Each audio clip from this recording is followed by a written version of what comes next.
Chicago, San Diego Sunday, both games that many are calling previews of what could be Super Bowl 42 in Arizona. Hey, how are you folks? Jason Horowitz alongside NFL.com's Pat Kirwan with you, breaking down every single game, every single week. It's offense meets defense in San Diego. That's what we're talking about here. But truly, Pat, the Bears' defense was exposed in the Super Bowl. They gave up a ton of rushing yards, over 190 to Indianapolis. What does that mean for LaDainian Tomlinson, who, as always, doesn't play in the preseason? Well, LaDainian Tomlinson will be ready to go, so we can ignore that he didn't play in the preseason. What we know is he's got fresh legs and he is fired up to play. He knows that he's playing against a great defense on national TV. He's going to make a big statement. You're talking about a team that was undefeated at home last year. You're talking about a team that throws up 30 points a game at home. So there's going to be problems in Chicago. And you referenced the blueprint that was exposed, if you will, in the Super Bowl. And it's a question of what do you do to Brian Urlacher? You trigger the wrong read. That's what goes on as people attack that Bear defense. Make them think it's run and throw the ball. Make them think it's throw and run the ball. That's what the Colts were clever to do, and I think we'll see some of that.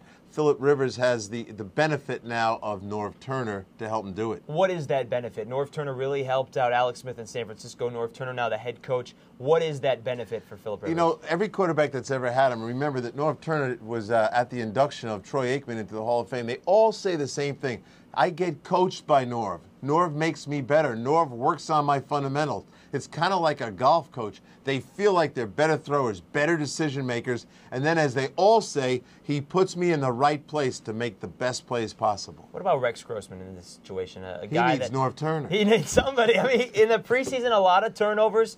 He fumbled it 4 times, threw an interception. Last year, he was accountable for 24 turnovers himself last season.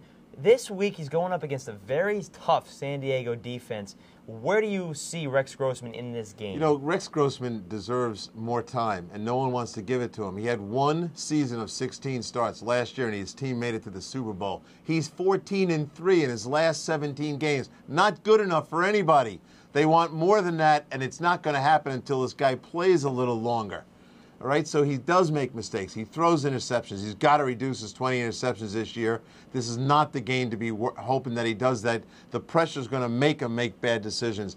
Those outside linebackers, one of the reasons Ted Cottrell was hired was he's not going to change the defense at all. He worked with Wade Phillips in Buffalo.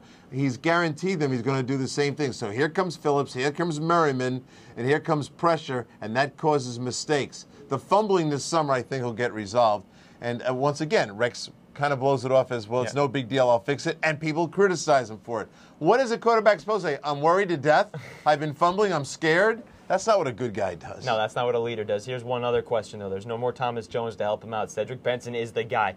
What does that mean in this game? You know, Cedric Benson is another guy in the criticism. I don't know that he's a bell cow back. He's going to get a shot at it, but I also know that the players on the team think Adrian Peterson, the kid behind him, that he can do it. And I would not be surprised if we see him integrated into this mix and getting 35-40% of the carries. All right, it's a game that many are calling for as far as a Super Bowl preview. Is San Diego out of the AFC, Chicago out of the NFC?